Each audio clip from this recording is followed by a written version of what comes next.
सुंदर JD law education. Hello friends, welcome back to another video. आज की video में हम सीखेंगे कि बेल एप्लीकेशन किसी रेप केस के अंदर कैसे ड्राफ्ट करते हैं। थोड़ा सा सेंसिटिव टॉपिक है, तो थोड़ा उसी तरीके से थोड़ा इसको हम समझने की कोशिश करेंगे। और मैं बहुत ही देखिए काफ़ी प्रैक्टिकल गाइड होने वाली है।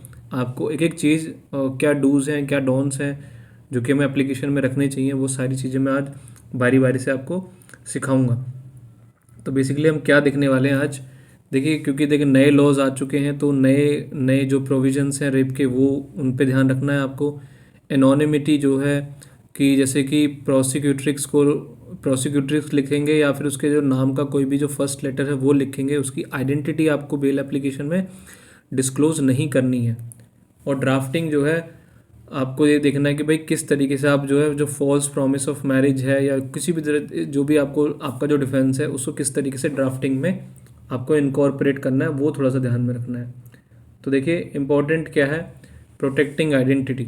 आपको जो है प्रोसिक्यूट्रिक्स की आइडेंटिटी छुपा के रखनी है, क्योंकि अगर आप उसकी आइडेंटिटी जो है रेप केस की अगर वो बताते हैं तो एक तरीके से ये क्या है, आपके ऊपर कोई कार्रवाई भी हो सकती है। अगर ड्राफ्टिंग के टाइम पे never use the victim's real name, use terms like prosecutrix, victim और एन अल्फ़ाबेटिक लाइक के। तो आप उसको क्या, या तो बेसिकली आप प्रोसिक्यूट्रिक्स नाम यूज़ करिए, विक्टिम लिख सकते हैं, नहीं तो उसको के मतलब अगर मान लीजिए उसका नाम जो है के से है, तो वो मतलब कोई भी उसका पूरा नाम के से है तो आप उसको कर सकते हैं, ठीक है।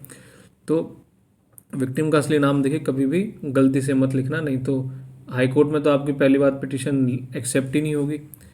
फिर देखिए लीगल ट्रायो जो है अपडेटेड है इसमें, तो किस किस सेक्शंस के अंदर लगेंगे। सब्सटेंटिव लॉ हमारा आईपीसी है, और फिर उसके बाद में आईपीसी था, उसके बीएनएस के सेक्शन आ गए 63 64। रेप और पनिशमेंट के बारे में प्रोसीजरल में जो है अब 483 आ गया बीएनएसएस, जो कि 439 था पहले। तो ये थोड़े से बेसिक चीज़ें जो अपडेटेड हैं उनको ध्यान रखना है। अब देखिए क्योंकि रेप है तो थोड़ा सा ध्यान रखना है कि रेप के केस के अंदर डेफिनेशन जो है बिल्कुल सिमिलर थी। उसमें कहा गया है कि sexual intercourse against her will, उसकी इच्छा के बिना, विदाउट हर कंसेंट, उससे बिना उसके कंसेंट के, with consent obtain by putting her in fear of death और हर्ट, उसको जो है डरा धमका के उसका कंसेंट लिया गया। With consent obtain under false promise of marriage, तो फॉल्स प्रॉमिस ऑफ मैरिज के हिसाब से वो किया गया, ठीक है। तो जो भी आपका वो है उसको ध्यान रखना है आपको। सेक्शन यही है। देखिए ग्रेविटी ऑफ ऑफेंस जो है, rape is heinous crime, courts are strict, क्योंकि देखिए बहुत ही गंदा घिनौना इसको अपराध माना जाता है, तो इसमें कोर्ट आपके ऊपर कोई भी जो है ईजीनेस नहीं दिखाएगी, क्योंकि मिनिमम पनिशमेंट जो है 10 साल, और वो भी रिगरस इम्प्रिजनमेंट है, आपको कठोर लेबर के साथ जेल में रहना पड़ेगा। मैक्सिमम पनिशमेंट इसके अंदर लाइफ इम्प्रिजनमेंट है, ठीक है, उम्र कैद तक की। और बेल चैलेंज है, देखिए since the punishment is severe, the flight risk and tampering arguments by the prosecutions are very very strong, क्योंकि देखिए इसके अंदर क्योंकि सज़ा बहुत सीरियस रहती है बहुत, तो इसमें हमेशा क्या रहता है कि जो प्रोसिक्यूशन साइड से जो आपकी बेल को जो ऑब्जेक्शन करेंगे बेल का, ठीक है, तो वो बड़ा ही वो रहेगा कि आप उसमें एविडेंस के साथ छेड़छाड़ कर सकते हो, भाग जाओगे और धमकाओगे विटनेसेस को, बहुत सारी चीज़ें हैं, तो वो सब उनके चीज़ें रहेंगे, तो आपको ये चैलेंजेस भी झेलने पड़ेंगे। अब देखिए फाइल कहाँ होगी ये, देखिए बेल एप्लीकेशन जो है रेप केस की हमेशा कहाँ पे फाइल होगी, ये सिर्फ सेशन कोर्ट ही ट्रायबल है, ठीक है, तो वो 483 के अंदर है। और हाई कोर्ट में भी देखिए आप डायरेक्ट तो नहीं जाओगे, पहले सेशन कोर्ट ही जाओगे, तो वैसे तो हाई कोर्ट में भी है।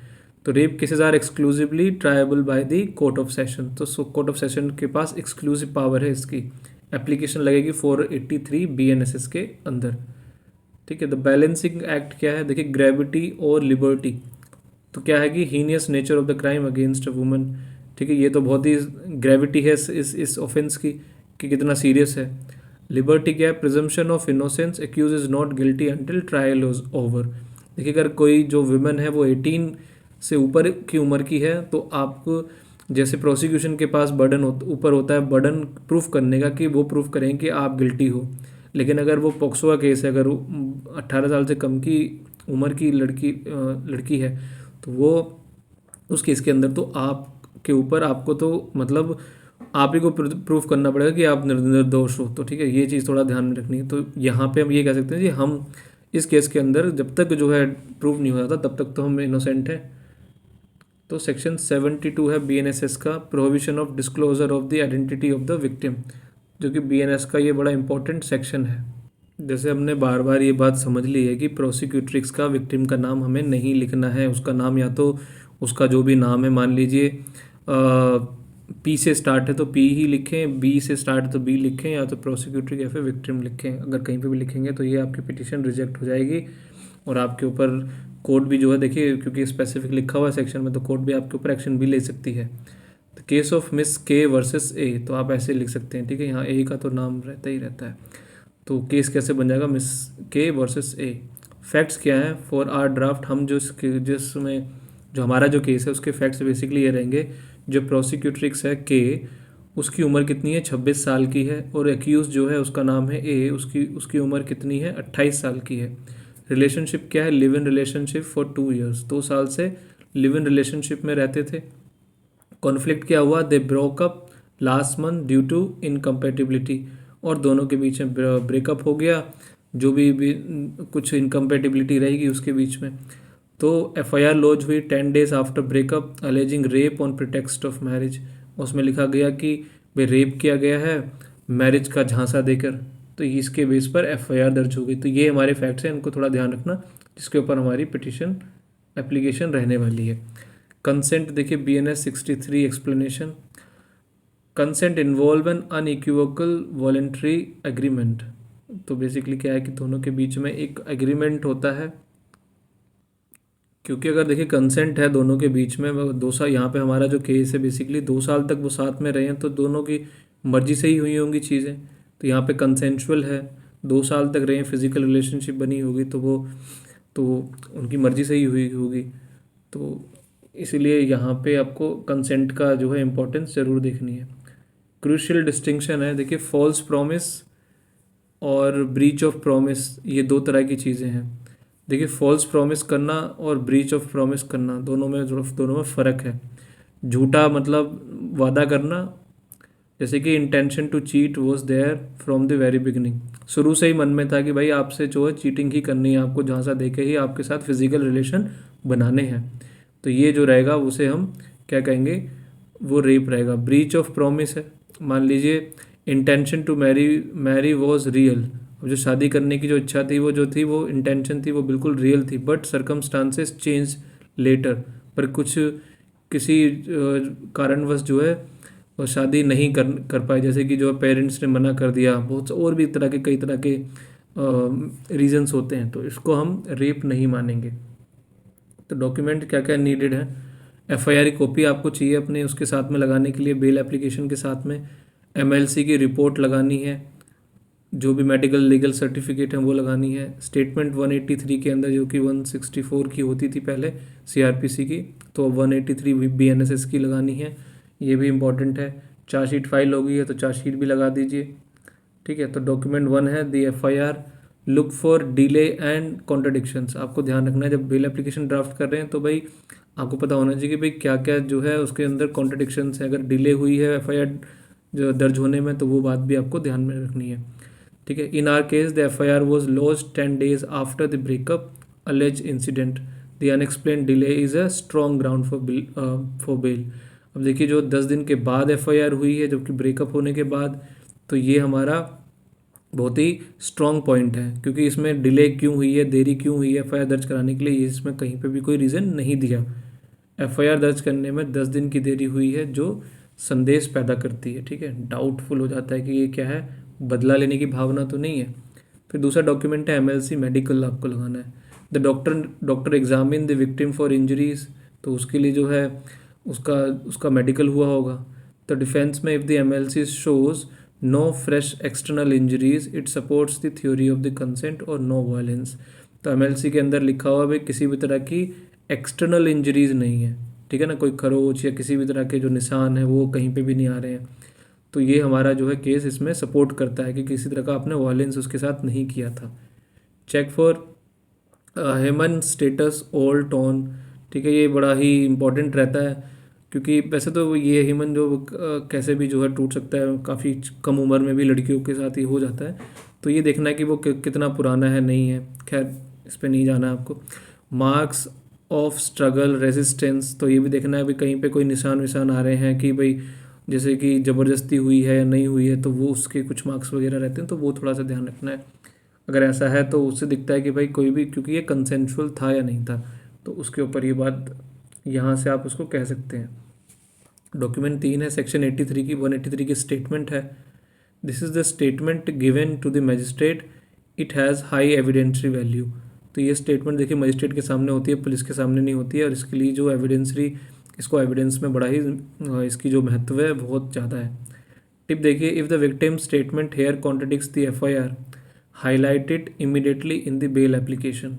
अगर मान लीजिए विक्टिम ने एफआईआर में कुछ और कहा है और यहाँ पे 164 यानी कि 183 की स्टेटमेंट में कुछ और कहा है, तो अपनी बेल में ज़रूर बताइए कि ये भी बहुत बड़ा कॉन्ट्रडिक्शन है, आपको बेल मिलने में आसानी होगी। अब देखिए, अब हम यहाँ से अपनी ड्राफ्टिंग, ये हमारी प्री कंडीशन स्टार्ट हो गई, यहाँ से हम अपनी ड्राफ्टिंग स्टार्ट करते हैं।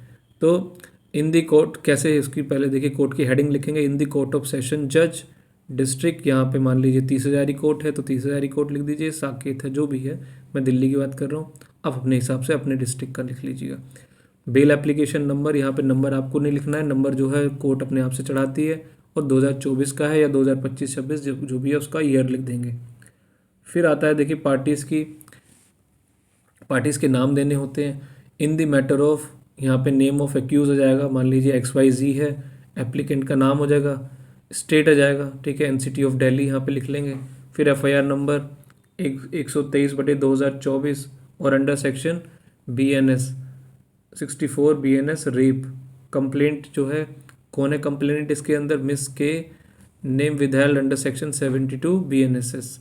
तो यहाँ पे क्या है कि हमने जो भी नाम यहाँ पे नहीं बताया, क्योंकि जो है सेक्शन 72 का कंप्लाइंस किया है, तो कंप्लेनेंट का नाम यहाँ पे इस तरीके से बताना है, क्योंकि देखो सर्विस उसको होना ज़रूरी है। जितने भी सेक्सुअल ऑफेंस हैं उसके अंदर मैंडेटरी है कि जो जो जो विक्टिम होती है ना, उसको वो भी जो है अपोज करती है बेल को, तो आईओ के थ्रू बेसिकली उसको सर्विस होती है, वो भी आती है अपोज करने के लिए। सब्जेक्ट लाइन है, देखिए हम यहाँ पे हमारा जो हेडिंग रहेगी इसकी, जो बेसिकली जो हम सब्जेक्ट लिखते हैं हम क्या चाहते हैं, तो उसका टाइटल रहेगा application for grant of regular bell under section 483 of the BNSS 2023। तो ये हम जो है इस तरीके से हेडिंग देंगे उसकी, कि बेसिकली देखिए लिखना बहुत ज़रूरी है, नहीं तो फिर कोर्ट को पता चलेगा, कैसे पता चलेगा कि आप क्या मांग रहे हैं। फिर हम अपना ओपन करेंगे, स्टार्ट करेंगे पैरास को। स्टार्ट हमेशा रहता है मोस्ट रिस्पेक्टफुली शोविद, ठीक है, इज्जत से पेश आना है। लिखेंगे that the applicant is a law abiding citizen, देखिए कानून का पालन करने वाला सिटीजन है एप्लीकेंट जो है, जो कि एक्यूज पर्सन है। That the applicant has been falsely implicated in the present case by the prosecutrix Miss K due to personal vendetta arising out of a failed relationship. तो यहाँ बताना है कि भाई देखिए क्यों जो है ये जो क्या बोलते हैं, ये जो केस है वो बिल्कुल क्या है, बिल्कुल ही झूठा है। वो सिर्फ अपने जो है बदला लेने की भावना से जो है ये केस को फाइल किया गया है उसके ऊपर, ये बिल्कुल ही झूठा केस है। तो ये बात आपको रीजंस यहाँ पे लिखने हैं, ड्यू टू, ऐसे हमने लिखा कि पर्सनल वेंडेटा है, जो कि एक फेल्ड रिलेशनशिप की वजह से ये हुआ है, तो ये गलत तरीके से इसको फंसाया गया है। फिर आपको जो है ड्राफ्टिंग, यहाँ पे आपको रेप जो क्या बोलते हैं एप्लीकेशन के जो है ग्राउंड्स वगैरह वो सब जो है आपको लिखने होंगे। जैसे proving consensual relationship versus rape, तो आपको बताना होगा कि भाई ये जो है कंसेंशुअल है ना कि फोर्सफुल है। तो जैसे लॉन्ग टर्म रिलेशनशिप हो गया, एक ग्राउंड ये हो गया, तो ग्राउंड लिखेंगे आपको बेल क्यों ग्रांट होनी चाहिए, लिखेंगे because the applicant and the prosecutrix were in a consensual live in relationship for over 2 years।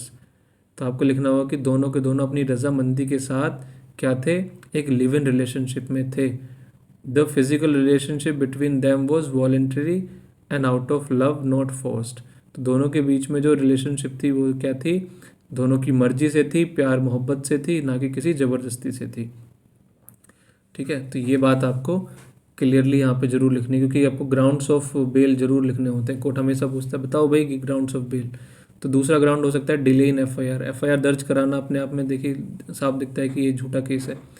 है ना, तो मतलब झूठा है नहीं है, उस पर डिपेंड नहीं करता है। खैर, तो दूसरा रीज़न हो सकता है because there is an unexplained delay of 10 days in lodging the FIR। अब जो FIR हुई है 10 दिन के देरी से हुई है, और वो देरी क्यों हुई है वो कहीं पे भी FIR के अंदर मेंशन नहीं है। The allege incident awkward on, तो यहाँ पे लिखेंगे भाई जो जो घटना घटी है वो इस तारीख को घटी है, पर FIR जो है, बट द FIR वो रजिस्टर्ड ऑन इस डेट को, तो FIR भाई इस दिन को रजिस्टर हुई है। तो दोनों चीज़ों को आपको लिखना है। आफ्टर द रिलेशनशिप टर्न सार, तो भाई जब जो है रिलेशनशिप में जो है खटास आ गई, इस वजह से जो है देखे, क्योंकि दोनों अलग कब हुए, घटना कब घटी उस तारीख में, और FIR के दर्ज होने में दोनों में बहुत ज़मीन आसमान का फ़र्क है, दोनों में बहुत बड़ा क्या है, बहुत डिफरेंस बहुत ज़्यादा है। तो वो आपको लिखना है कि, और डिफरेंस क्यों होगा, कोर्ट को बताइए कि भाई देखिए रिलेशनशिप नहीं चली, इस वजह से इसने बदले की भावना से ये फाइल किया है, केस फाइल किया है मेरे ऊपर। तो this indicates after thought and fabrication, जिससे दिखता है कि ये क्या है, मनगढ़ंत करके जो है चीज़ों को बनाया गया है, किसी से डिस्कस करके चीज़ों को बनाया गया है, और ये क्या है, फैब्रिकेशन है, क्योंकि ये क्या है, इसको ये झूठी घटना को क्रिएट किया गया है। अब ग्राउंड हो सकता है ब्रीच वर्सेस फॉल्स मैरिज। एक और ग्राउंड आप लिख सकते हैं कि भाई जो है, जो फॉल्स मैरिज का, क्योंकि इसने बोला है ना फॉल्स मैरिज, तो उसका बताना है कि वो कैसे नहीं है। तो यहाँ पे सुप्रीम कोर्ट की जजमेंट है। एक तो डॉक्टर ध्रुवरम मुरलीधर सोनार केस जो है, इसको इसको आप साइट कर सकते हैं। तो लिखना है कि because merely a breach of promise to marry does not constitute rape, क्योंकि सिर्फ वो ब्रीच ऑफ मैरिज है, मतलब प्रॉमिस है, तो वो जो है अपने आप में रेप नहीं है। There is no evidence to show that the promise was false from the inception. तो आपको कहना है कि देखो कोई एविडेंस तो हो कि जो मैंने प्रॉमिस करी थी वो झूठी थी, मैं तो हमेशा तैयार ही था। It is a case of relationship failing due to incompatibility. यहाँ पे जो है मैरिज के उससे नहीं हुआ है ये, मतलब ये जो रिश्ता टूटा है हमारा, वो रिश्ता किस वजह से टूटा है कि दोनों दोनों के बीच में इनकम्पेटिबिलिटी का चक्कर था, इस चक्कर में हुआ है, ना कि जो है यहाँ पे कोई प्रूफ ही नहीं है जिससे ये दिख सके कि भाई मैंने प्रॉमिस करी और मैं उसको फुलफिल नहीं कर रहा हूँ। तो ये चीज़ यहाँ पे कहीं पे भी क्लियर नहीं है, तो ये ज़रूर आपको बड़ा क्लियरली लिखना है। ग्राउंड डी है, देखिए मेडिकल रिपोर्ट। अब ये भी लिखना है कि भाई क्योंकि जो है कोई रेजिस्टेंस वगैरह का है ना, because the MLC report clearly state no fresh external energy injury.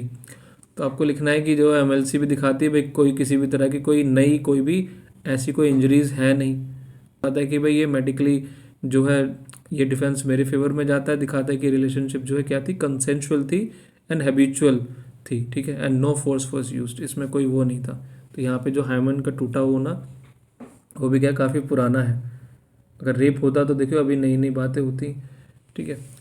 फिर आता है अगला ग्राउंड आप ले सकते हैं कॉन्ट्रडिक्शंस का, जैसे कह सकते हैं because there are material contradiction between the FIR and the statement under section 183 BNSS। तो आपको बताना है कि देखिए FIR में ये कुछ और बात कहती हैं और अपने 183 मजिस्ट्रेट के सामने के बयान में कुछ और बात कहती हैं, तो दोनों के बीच में ज़मीन आसमान का फ़र्क है, तो वो आप बताएंगे। In the FIR she alleges force but in the statement she admits to staying with the applicant voluntarily। FIR में लिखते हैं कि ज़बरदस्ती हुई थी, और स्टेटमेंट जो है मजिस्ट्रेट के सामने कहती हैं कि जी नहीं हम साथ में रहते थे, तो ये चीज़ें हमारे साथ में मतलब मर्जी से हुई हैं, लेकिन under the text of marriage हुई हैं, मैरिज के झांसे में हुई हैं। तो दोनों में ज़मीन आसमान का फ़र्क है, तो ये आपको आसानी से बेल दिलाने में काम आएगा। तो अल्टीरियर मोटिव, ठीक है भाई, ये जो मोटिव क्या है इसका जो है क्या है कि कुछ ना कुछ फ़ायदा अपने आप को पहुँचाने का है ना। जो मोटिव है बिल्कुल ही क्या है, झूठा है। तो वॉज मनी डिमांडेड, मान लीजिए पैसे की डिमांड हुई हो या कोई और चीज़ हुई हो। कभी कभी क्या होता है कि उसका कोई और रीज़न होता है जिसकी वजह से आपको, अगर वो वैलिड है उसको अगर बता सकते हैं कोर्ट में तो बताइए ज़रूर, ठीक है। तो लिखेंगे because the FIR was lodged with an ulterior motive to pressure the applicant into marriage और for monetary extortion after the applicant refuse to continue the relationship. तो ये जो FIR की गई है ये सिर्फ और सिर्फ एक ही पर्पज़ से की गई है कि ताकि वो मुझे यानी कि एप्लीकेंट को प्रेशराइज कर सके मैरिज करने के लिए, या फिर जो है मेरे से पैसे जो है ऐंठने के लिए, ठीक है।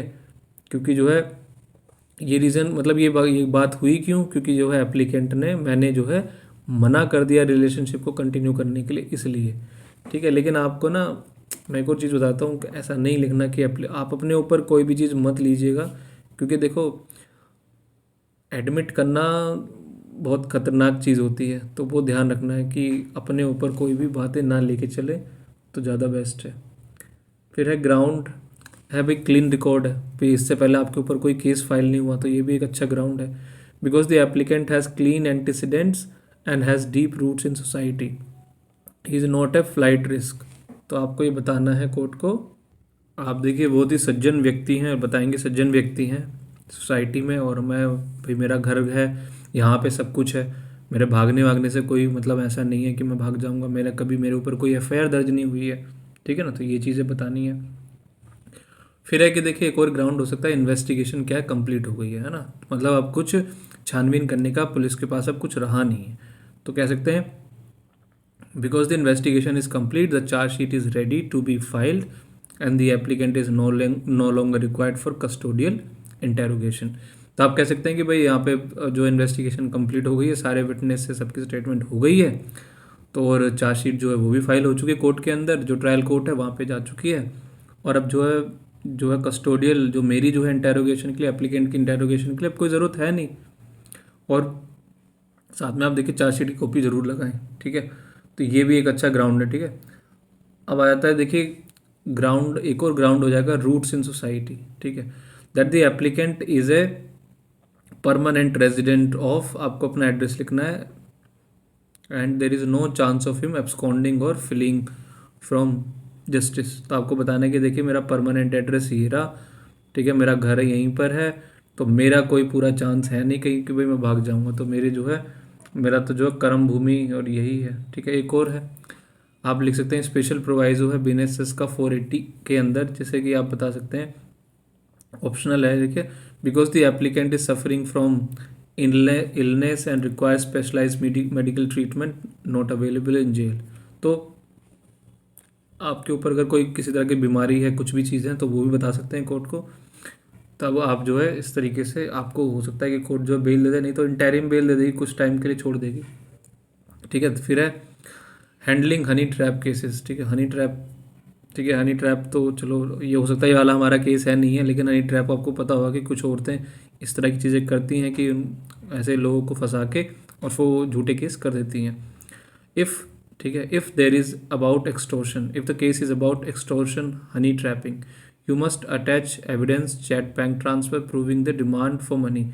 तो अगर आपके साथ में अगर मान लीजिए कोई पैसे ऐंठने का केस है, अगर ये आपको लगता है कि भाई ये जो केस किया गया है सिर्फ और सिर्फ आपसे पैसे ऐंठने के लिए किया गया है, तो आपके बीच में कोई भी इस तरह की पैसे की ट्रांजैक्शन हुई हो, आपके साथ में चैट हुई हो, कोई कॉल रिकॉर्ड हो, तो वो सारी चीज़ें जो है लगाई है केस के साथ अपने, ठीक है ना। अगर ये पैसा वसूली है तो फिर ये क्या है, अच्छा खासा आपका केस बनेगा। फिर आता है एज फैक्टर, अगर देखिए अंडर 18 है, माइनर है, consent does not matter, POCSO act applies, bail is very hard. Basically हमारा ये वाला वो केस है नहीं, क्योंकि अगर पॉक्सो का केस होगा तो बर्डन हमारे ऊपर ही आएगा, ठीक है ना। तो बर्डन हमारे ऊपर आएगा तो हमें प्रूफ करना पड़ेगा, तो वैसे ही बेल तो यहाँ मिलना ही बिल्कुल नियरली, बहुत मतलब एड़ी चोटी का जोर लगाना पड़ता है इसमें बेल लेने के लिए। अगर 18 से उम्र ज़्यादा की है, क्योंकि हमारा केस वही है, consent is a valid defence, आप कह सकते हैं भाई कंसेंशुअल था, क्योंकि जो माइनर बच्ची के साथ में जो है कंसेंट होना ना हो, वो एक ही बात है, होना ना होना एक ही बात है, वो कंसेंट है ही नहीं, उसकी कोई वैल्यू नहीं है। पर इसमें क्या है, 18 के साथ में अगर वो एडल्ट है तो आप कह सकते हैं कि भाई उसको पता था, है ना, कॉन्सिक्वेंसेस क्या होते हैं इसके, वो सारी चीज़ें उसको पता थी। और ठीक है, डिजिटल अगर एविडेंस है तो सेक्शन 63 का सर्टिफिकेट लगाइए, कोई आपके पास व्हाट्सएप चैट है, कुछ भी है, तो उनको साथ में लगा के, जिससे कि आप दिखा सकें कि वॉलेंट्री रिलेशनशिप थी। अच्छे फोटोग्राफ्स वगैरह हैं वो आप लगा सकते हैं कोर्ट के अंदर, ठीक है। और फिर sealed cover strategy, sealed cover देखिए, do not print intimate chats openly in the petition, ऐसी मतलब कोई भी जो है घटना नहीं बतानी है जिससे कि जो है आपके बीच में, दो प्रोसिक्यूटर्स के बीच में और एप्लीकेंट के बीच में रही हो, वो एक बंद कमरे वाली बातों को नहीं, मतलब एकदम क्लियर उसमें नहीं खोल के दे देना है। Request the court to take them in sealed cover to protect the dignity of both parties. आपको देखिए कोर्ट को रिक्वेस्ट करनी है कि देखिए मेरे पास इस तरह की चीज़ें हैं जो कि वो सामने वाली पार्टी के लिए थोड़ा सा वो हो सकती है, डिग्निटी की बात है, तो मैं सील्ड कवर में उसको एक बंद लिफाफे में देना चाहता हूँ, ताकि जो है कोई दिक्कत ना हो। फिर आपको प्रेयर लिखनी है, क्योंकि देखिए एप्लीकेशन लिख ली, मांग क्या रहे हो कोर्ट से, है ना। तो आपको लिखना है it is most respectfully prayer that this honourable court may be pleased to grant regular bail to the applicant in FIR number. ठीक है, इस तरीके से पुलिस स्टेशन का नाम जरूर लिख दें कि भाई मुझे इस FIR के अंदर बेल दे दें, और कोई भी अगर कोई ऑर्डर है तो वो जो मेरे फेवर में पास कर दें। ठीक है, फिर उसके बाद में देखिए अगर एफिडेविट लगा दीजिए। अगर कोई अगर मान लीजिए आपके पास में वकालतनामा नहीं है तो वकालतनामा के, अगर एक्यूज़ का वकालतनामा है तो उसके साथ लगा दीजिए, नहीं तो जो है उसके किसी भी घर परिवार के साथ में, जिसे परोकार कहते हैं, उसका जो है एक एफिडेविट लगा दीजिए। ठीक है, और ये होना, देखिए परोकार को पता होना चाहिए। फिर उसके साथ में आपको वकालतनामा लगाना पड़ेगा। ठीक है, वो एक्यूज़ के उसमें साइन होनी चाहिए, और जो सुपरिटेंडेंट ऑफ पुलिस जो कि जेलर है उसके भी इस पर स्टैम्प और सिग्नेचर होने चाहिए। ठीक है, और फाइलिंग का प्रोसीजर देखिए, सेशन कोर्ट के जो है फाइलिंग काउंटर पे आपको देनी है। आपको जो है बेसिकली इसमें 3 कॉपी देनी होती है। ठीक है, पब्लिक प्रोसिक्यूटर के लिए एक IO के पास जाती है और एक कोर्ट के पास रहती है। कलेक्ट रिसीविंग एक्नॉलेजमेंट, और भाई खैर कोई देता तो नहीं है, लेकिन अगर आपको रिसीविंग एक्नॉलेजमेंट मिल जाए तो ले लीजिए, वेल एंड गुड है। ठीक है, मैंडेटरी नोटिस टू विक्टिम, वैसे ये कोर्ट खुद ही कर देती है। ठीक है, तो ये जगजीत सिंह की जजमेंट है, उसका पालन करना पड़ता है। तो प्रोसिक्यूट्रिक्स का मैंने जैसे कहा कि उसको वो आके भी उसको अपोज करती है बेल को, तो उसको भी नोटिस होना मैंडेटरी होता है। आर्ग्यूमेंट की देखिए टिप्स क्या हैं, आपको ध्यान रखनी है कि आपका जो कंडक्ट है ना, वो जो है कंडक्ट बताना है। Highlight the conduct of the accused का कंडक्ट बताना है my lord he join the investigation whenever called he did not flee. तो कहना है कि देखिए उसका कंडक्ट देखिए, बिल्कुल उसने पार्टिसिपेट किया, इन्वेस्टिगेशन ज्वाइन की है, वो कहीं भागा नहीं है उसको। तो ये चीज़ें आप बता सकते हैं। फिर जो है आर्ग्यूमेंट टिप, अपना कंसेंट की बात कीजिए, कंसेंट था दोनों के बीच में। My Lord photos show that them traveling together, staying in hotels voluntarily, this was a relationship not a crime। आपको बताना है कि देखिए फोटोग्राफ देखिए, सब कुछ देखिए, सारी चीज़ें जो है क्या है, वॉलेंट्री रिलेशनशिप दिखाती हैं ना, ये कोई क्राइम नहीं है। ये क्या है, सॉरी क्राइम, ये जो है क्राइम नहीं है, ये एक रिलेशनशिप थी। आर्ग्यूमेंट देखिए, इनकन्सिस्टेंसी आपको बतानी है अपने उसमें। My Lord FIR says force, statement जो है 183 की कहती है प्रॉमिस। दोनों ही जो है कहानी बदल गई, है ना। ज़बरदस्ती हुआ था कि शादी के वादा करके किया था, है ना। मिस्टेक टू अवॉइड, क्या चीज़ें आपको अवॉइड करनी है। मैं आपको बार बार कह रहा हूँ कि विक्टिम का नाम आपको नहीं रिवील करना है, कैरेक्टर असैसिनेशन नहीं करना है, उसके बारे में बुरा भद्दा गंदा संदा कुछ नहीं बोलना है, अग्रेसिव जो है गुस्से वाली टोन से बिल्कुल बचना है, और प्रोसिक्यूट्रिक्स के साथ में भी जो है अच्छा व्यवहार करना है। Thank you so much. अगर आपको वीडियो अच्छी लगी है तो प्लीज़ इसको लाइक करें, शेयर करें एंड सब्सक्राइब करें।